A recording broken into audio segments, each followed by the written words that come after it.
Kuwait প্রবাসী ইদ্রিস আলীর বাড়িতে ঢুকে স্ত্রী ও ছেলেকে নৃশংসভাবে হত্যা করেছে দুর্বৃত্তরা। হত্যার পর নগদ টাকা, স্বর্ণালংকার ও একটি মোটরসাইকেল লুট করে নিয়ে যায় তারা। 16 সেপ্টেম্বর সকালে নিজ বাড়ি থেকে মা ও ছেলের রক্তাক্ত মরদেহ উদ্ধার করে পুলিশ। নিহতরা হলেন কুয়েত প্রবাসী ইদ্রিস আলীর স্ত্রী রানী বেগম ও ছেলে ইমরান হোসেন। দরজা খোলা যায় না, খুব টাইট। খুলে যা দেখি আমি ওই বারান্দা করে আসা, তখন আমি হাত ধরে টানি, হাত খুব ঠান্ডা, দেখে 3 হাত রক্ত লোক কাটা। লাঠি করে ঠিক লাঠি ভালো আছে তার ঘরের মধ্যে।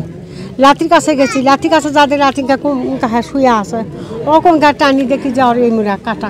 স্বজনদের অভিযোগ, 15 সেপ্টেম্বর গভীর রাতে দুর্বৃত্তরা বাড়িতে প্রবেশ করে ধারালো অস্ত্র দিয়ে তাদের হত্যা করে।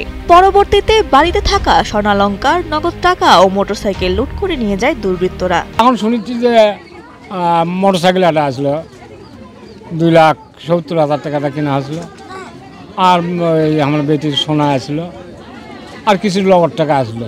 আলু স্টোরত থইছিল, আলু বিক্রি করে দিচ্ছে, সেই টাকা নিয়ে যাচ্ছে, নিয়ে এসে ব্যাঠছে। এখন আল্লাহ জানে এখন কি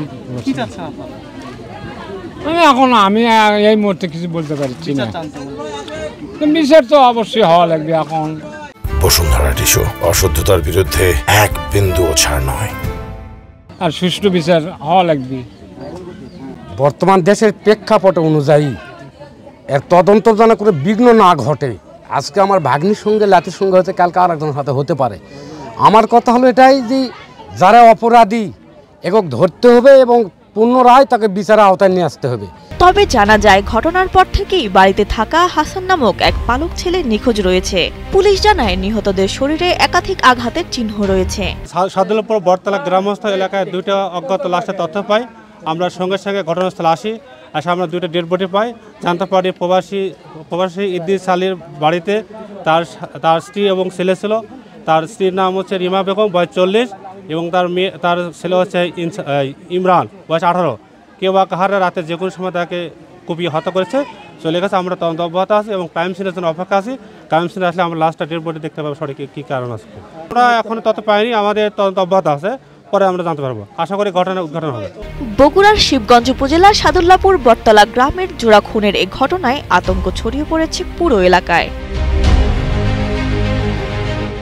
মুহাম্মদ তহমিদুর রহমানের পাঠানো তথ্যচিত্রে ডেস্ক রিপোর্ট, কালের কণ্ঠ।